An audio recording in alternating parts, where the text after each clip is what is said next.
astronomical damage numbers, the sorts of numbers that were only available to the most arcane turns from UV Max. Blissey V slowly starts to build up that momentum, stacking energy onto itself and then cracking in with gigantic damage. I secretly really love it, but it also, again, has that wall-like quality you were talking about, Kyle, that in the right matchups against the right decks, once you get the Blissey there, it's not leaving that active spot.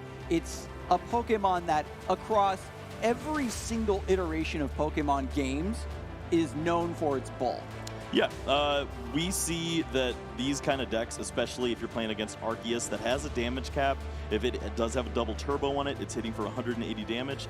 That's just a Hyper Potion and a Team Yultau away from being 10 damage. And Blissey's just fine with that. Yeah, earlier on the broadcast, we saw Mewtwo v Union. If you're able to just cancel out Arceus as an attacker, these lists don't really have anything to pivot to. When you're running the classic, tried and true, French vanilla Arceus Inteleon engine, you don't have a backup attacker to try to find that KO against such a titanic target. Yeah, of course, we got our first big introduction to the Blissey V just last week on the Milwaukee stream. Connor Lavelle put on quite a performance, ended up taking second place with this deck, and I believe Aaron has taken a little bit from that list. We've seen the inclusion of the Tornadus one more time, so maybe that could just sneak into play, but no flying Pikachu this time, at least, on the other side of the board.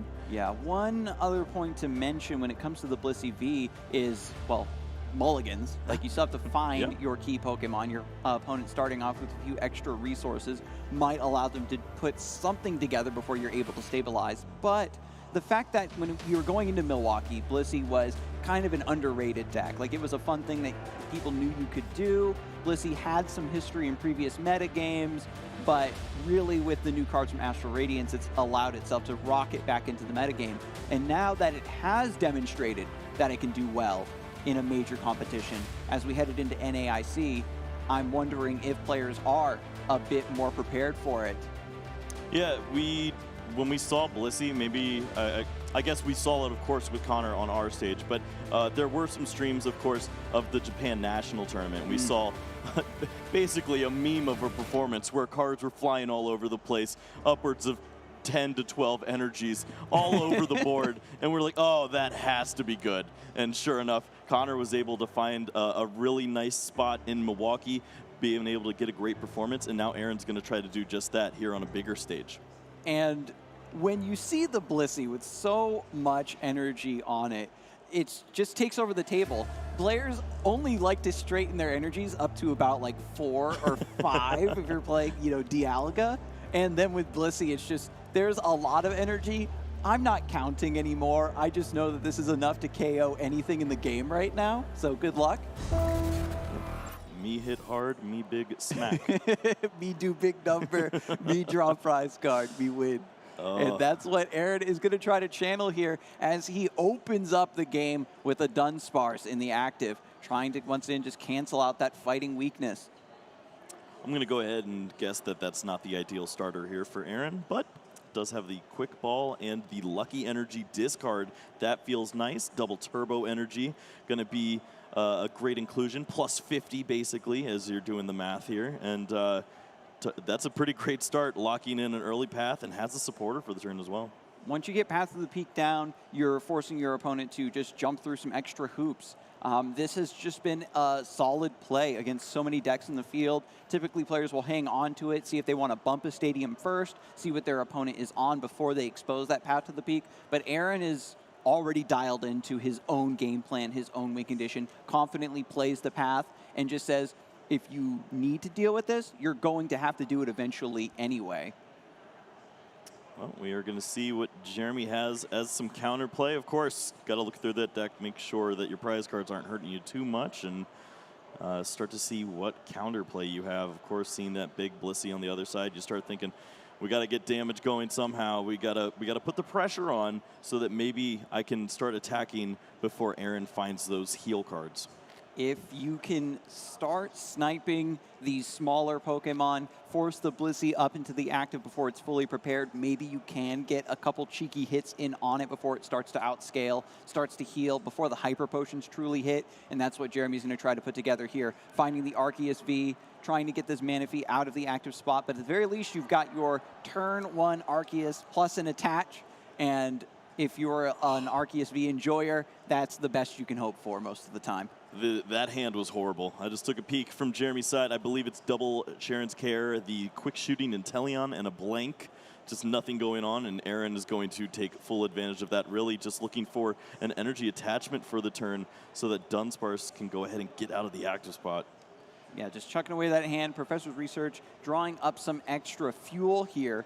You have to get set up. We know that Blissey V is known for being immovable once it does get established, but you have to complete that step before it is too late. Even though Aaron sees that Jeremy's off to a pretty slow start, nothing too crazy going on, only one Sobble on the bench, you still have to respect what your opponent could do. They could come out swinging at any time, and the players never let up and disrespect their opponents at this level. Aaron right now eyeballing the Radiant Greninja. I love, by the way, just the hollow pattern for the Radiant Pokemon. I think that cross is so cool. Yeah, there was a decision there. Aaron, I think, for a second considered the Tornadus. Tornadus, you just play that down, make your opponent have to decide, do I give you this Arceus and let you hit into it, or do I lose my Sobble? That could have been pretty interesting. We also see the Quick Ball now from Aaron with a nice discard. Maybe that's something that he starts thinking about here. And it looks like the Tornadus is going to hit the bench, trying to find a nice attack here, but yep, so there comes the switch. And players have really started to value this, right? Being able to switch and find and snipe that key Pokemon from your opponent's bench without needing to give up your supporter for the turn. That's why we've been seeing a lot more cross-switcher lately, and now Tornadus with this, honestly, pretty refreshingly unique artwork. Yeah, it's a fun card, and it surprised a lot of people last weekend. Maybe only in a few Blissey builds, but I think a lot of players just saw, you know what, this is just good. Takes down the Sharon's Care, just healing back that Arceus, and the Blissey is already scaling so much energy attached and a Cape of Toughness. This is already looking pretty doomed for Jeremy. There's no amount of damage amplification that this deck truly runs. You can sometimes get a quick shooting Inteleon down, sometimes you have the Choice Belt, but now things are just going to get really ridiculous when Aaron can just start cycling, looking for those Hyper Potions, and just healing off that damage in turn. Sharon's Care was only to buy a round of Mercy. I think Aaron's doing the math right now. 7, and then you remove 1 amplification from the double turbo, gets you to 200, so 1 more should be 230? It should be pretty easy to find. Quick Zinnia for 3. Zinnia's Resolve, just a basic card here. It can get you some very high highs, but you can just cash in them whenever you'd like, just to get a little bit of card draw when you're trying to put something together. Another double turbo energy, and now we're crunching the numbers. Charm, so that I think that double turbo was pretty big. Yeah, it's just going to be a little bit short, and Aaron did do the math there. It should be just barely short. So many games we've seen today, honestly, coming down to missing 1 card, missing 1 scoop up net, being 10 damage short. And shit. There it is, Sharon's Care number 2. Aaron wasn't able to take the knockout there, but still maintains this gigantic attacker in the active spot while Jeremy is still scrambling, trying to put an Arceus V-Star in play and get this Path of the Peak out of the way and find Starbird to maybe bail him out. Well, this is a great place to be if you are Aaron. Just attaching energies to your Blissey. No real danger right now. You're not thinking about a Beedrill coming out of anywhere and removing you from play. This is going to stick around, and surely you have to think that this could potentially take a big knockout on an Arceus V at some point. This Blissey just has so much energy. It's like a nuclear reactor. Sobble is crying. Please don't make me fight this thing, but you have to buy a turn. You got to take one for the team, Sobble. Arceus V now heading back into the active for the 3rd time. Sharon's Care is exhausted now. I think 270 is too much, and we'll see if Jeremy thinks that as well. Going to go ahead and get that attachment. And just a little bit of damage. Not even going for the Trinity charge. Just a little bit of chip. Does this Blissey really care? Nah. And because of the lucky energy, you get a little bit of draw. And now look at just the difference in board state, the difference in resources between these two players. Blissey V just doing its utmost to bully. Yeah, this is absurd. It just finds multiple lucky energies as well. So Aaron can continue to just draw some more cards. I don't know if we saw the Hyper Potion in hand, but that's a card that you always start to consider in situations like this. It looks like that's not one of the options right now, so going to go ahead and start loading up Blissey number 2 if some shenanigans were to happen here. Maybe Raihan into a huge Arceus V-Star play could happen, but no, not in the cards here for Jeremy. Jeremy saw that it was too late. The Blissey got set up. Jeremy's setup was too slow. Going for the Sharon's Care to deny those prizes was the only line available, but all you're doing is just forestalling the inevitable. There was nothing to pivot into. Arceus V-Star didn't see the light of day in that first game, Kyle. Yeah, there were no real abilities being used. The path came down so early. The only thing we saw was Tornadus use that ability to work in an attack on an Arceus, and that didn't even matter because of all the Sharon's Care. So it was pretty interesting to see just some nice, clean, basic Pokemon happening, and Blissey just absolutely loves situations like that. If you give Blissey time, you're going to regret it. Another deck coming out of the woodwork, rising to prominence just because it can get set up and bully the opponent. Either you are in the driver's seat, where you have this massive Blissey setup, you're swinging into your opponent over and over again until they have nothing they can really promote to the active safely, or you've got that mill tank to fall back on.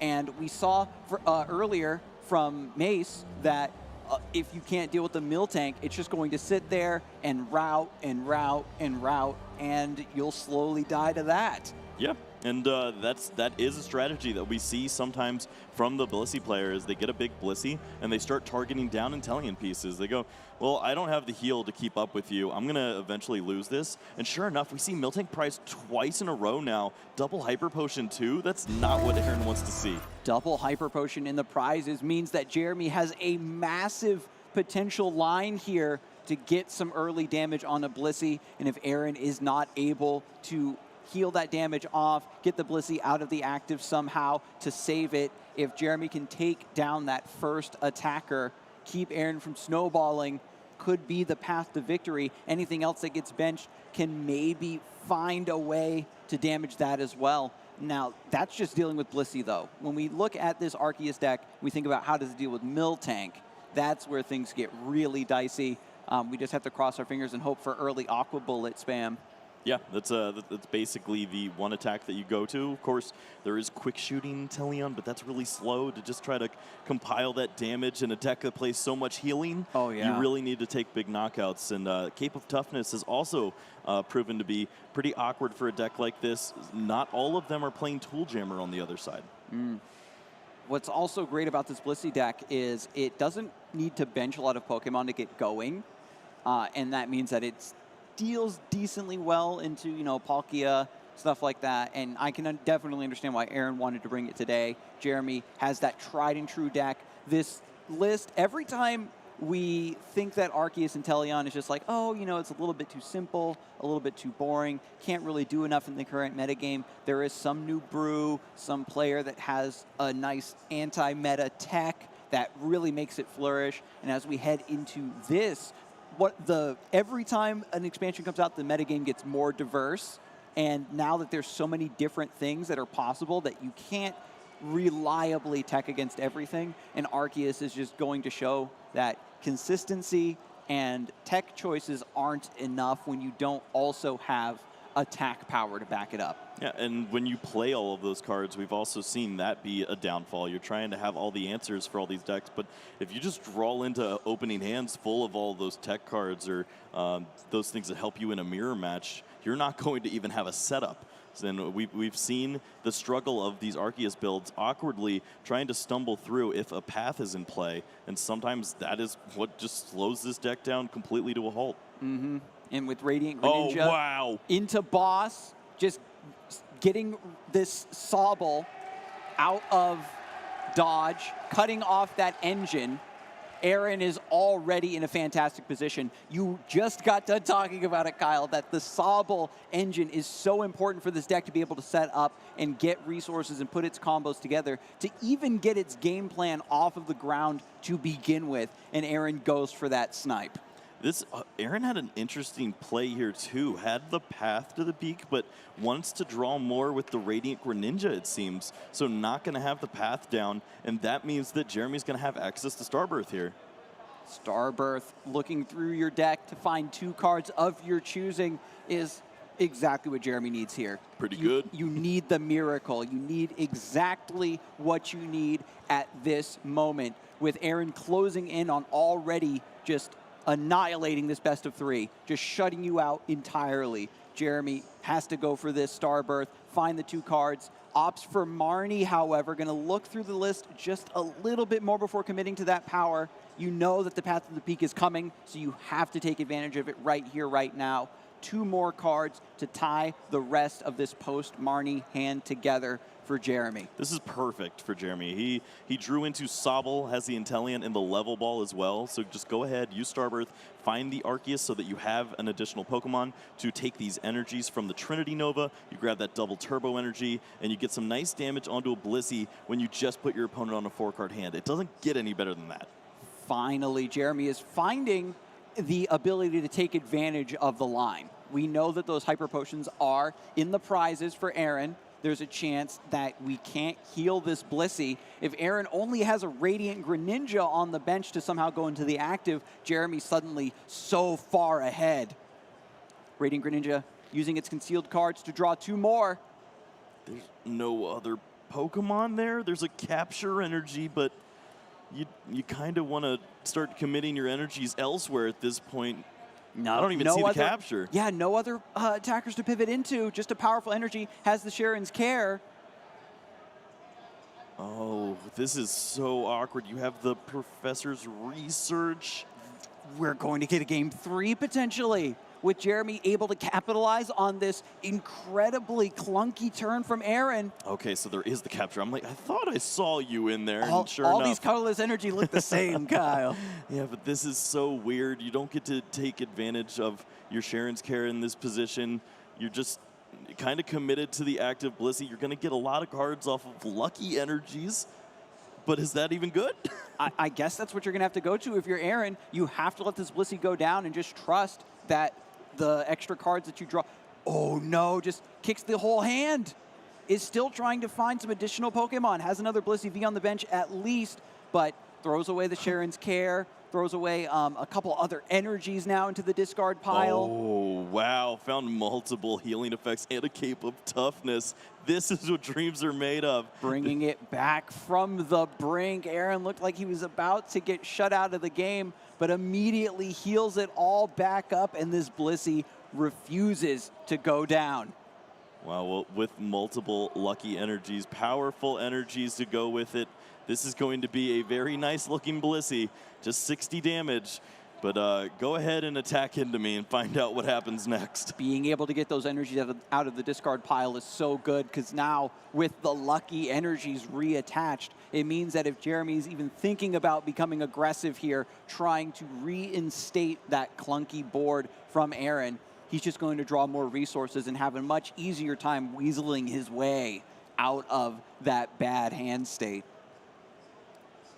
Jeremy going to try to continue forward here. Drizzile looking at potentially Sharon's Care. Feels a little premature, but you got a lot of good stuff going on already. You got multiple attackers lined up.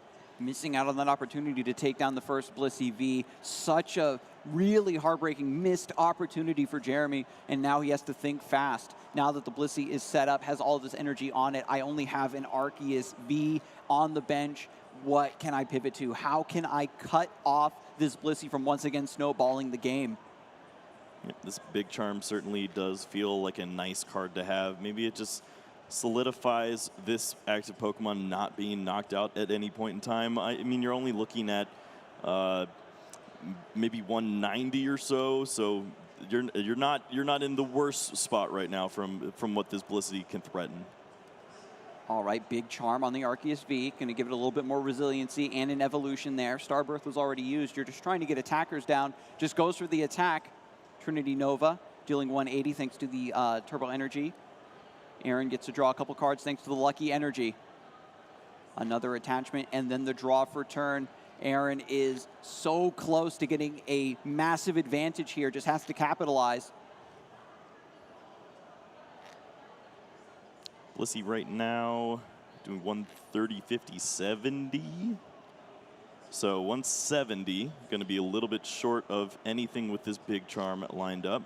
So Aaron maybe could think about a pivot this turn. We do see the switch card in hand. This is one of those rare opportunities where your Sharon's Care can really disrupt. Even if Blissey isn't able to get the knockout, if you are forced to stop your own attack pattern, Blissey still gets those energies attacked. The next swing is going to be even bigger. So from here, Jeremy, do you even have enough attack power, enough output to take down this Blissey, even with all the damage that's currently on it? Yeah, just 120 is going to be what it takes to, or well, 130 with the Cape of Toughness, bringing the Blissey up to 300.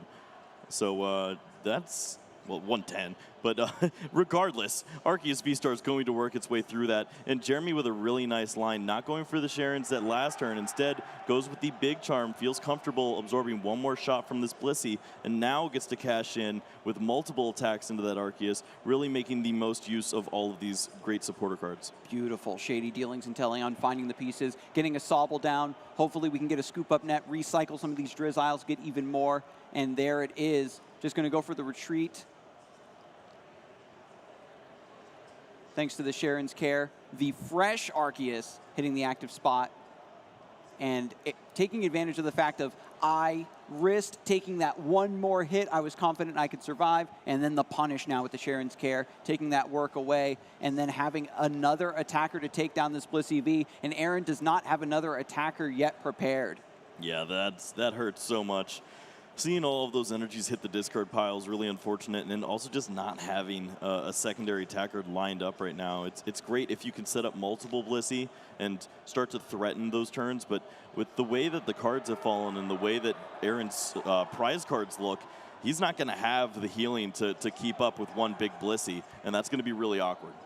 The Radiant Greninja is going to have to take one hit for the team to give this Blissey potentially another chance to get set up. And after that, it's all over. So many cards were drawn off the Lucky Energies so far. So maybe you feel you don't need the concealed cards, but we'll see if Jeremy wants to take another round, another turn on his own to get set up a little bit further, or if this Radiant Greninja will go down. Maybe there's something important in the prizes that Jeremy is looking for. Maybe that Pal Pad gets taken next, or that Professor's Research that's kind of sort of next in line.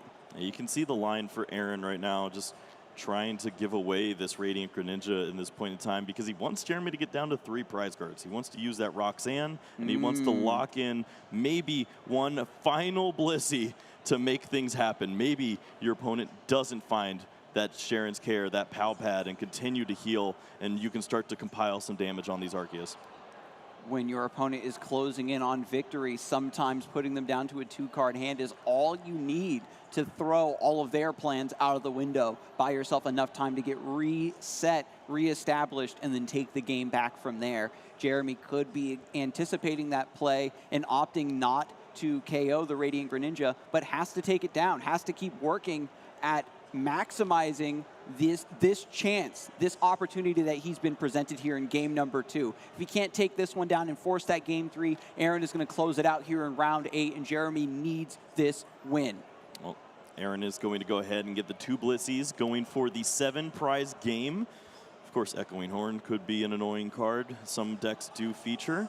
And now just considering what else did I do besides this Roxanne, considered the Evital for a second, said, no, I don't want to give away anything too free. Let's just go ahead and put you on 2 cards.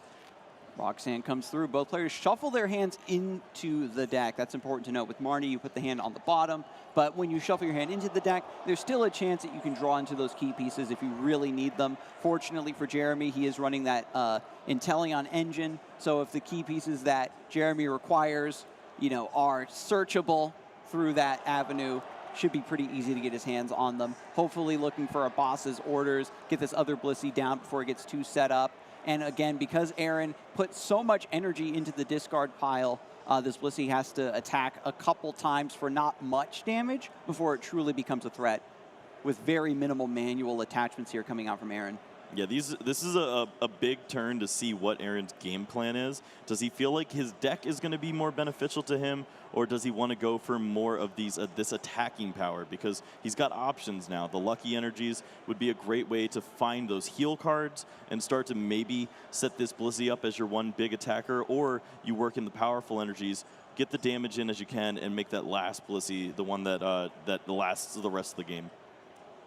Aaron has drawn so many cards, and again, the fact those Hyper Potions are in the prizes means that Jeremy has been able to be more confident that his damage is going to stick.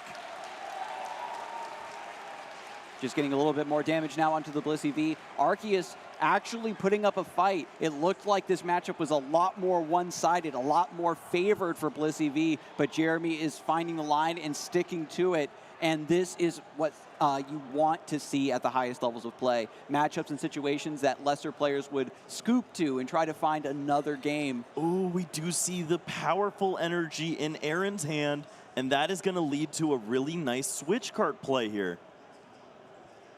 After the boss to bring this Sobble up, Switch Cart can give you that pivot that you're looking for and a little bit of healing. Yeah, that's so nice. All that damage was put on the Blissey V, but now it might be out of Jeremy's reach. This buys Aaron more time to find more healing, find a way to rescue this Blissey before it goes down, and gives Jeremy those final prizes. Oh, finds the Hyper Potion too. What a big card to find out of the prize cards for Aaron.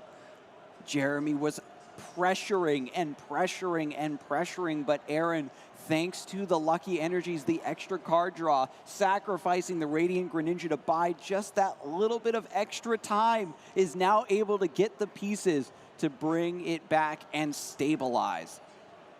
Well, we are just going to see that consistent trend from the Arceus, just hitting for that consistent 180 over and over again, trying to work in some damage here. Avery draws 3 cards. The bench is already very limited for Jeremy. Nothing needs to be discarded, thankfully.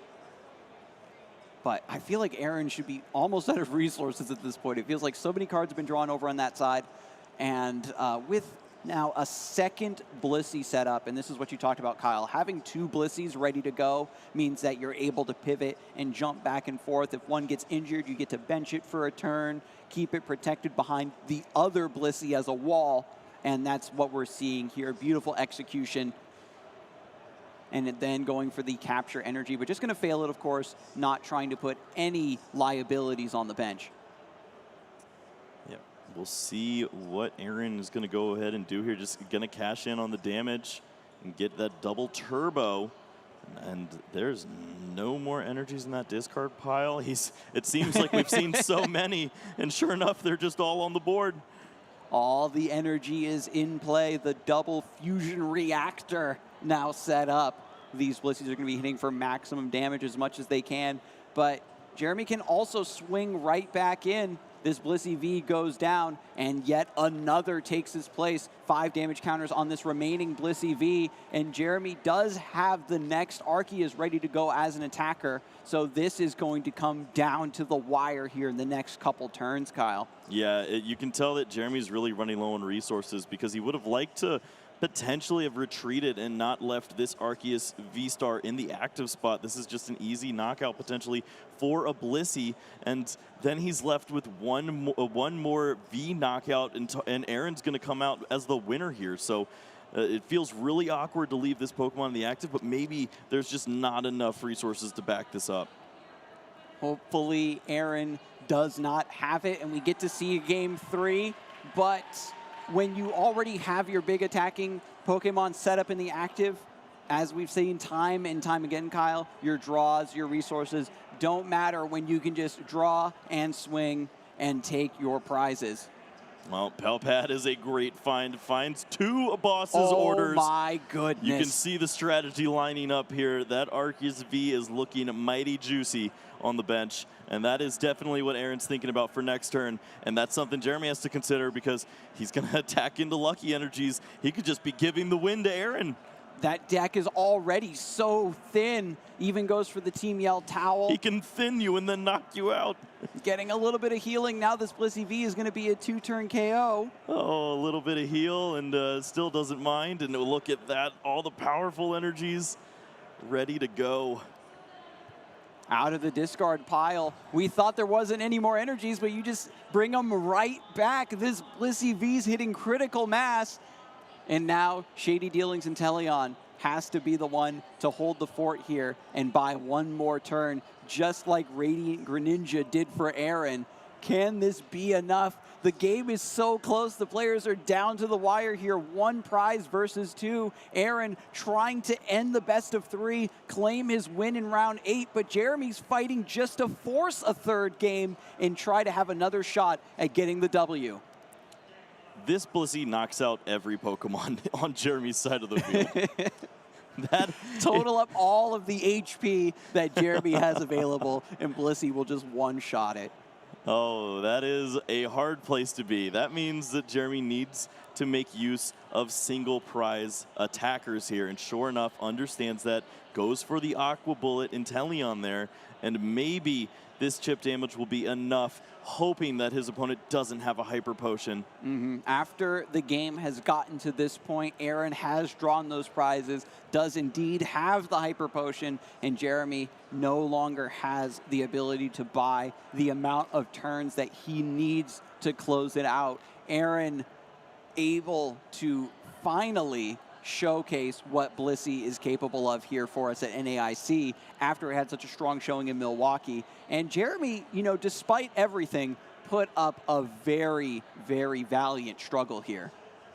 Yeah, this is pretty tricky, especially when your deck isn't cooperating very well. You just try to put yourself in the best position possible. Now we're going to see if Aaron's deck is feeling pretty generous, and look at that. We do see the boss's orders right off the top. That is going to be a huge knockout here on, he even goes after the Arceus V-Star with the big charm. Why not? And there's the one shot. Has to calculate the energies. We're just making absolutely sure there was enough. That's a lot of colorless energy, Kyle, and that's a lot of damage. Aaron Tarbell taking round 8 of the Swiss and getting that glorious win that he needed. Yeah, when you're 5-1-1 and you can perform like that on the big stage with such an amazing deck like Blissey, dealing upwards of 360 damage and whenever you can, that's a great way to make yourself a day 2 competitor. So many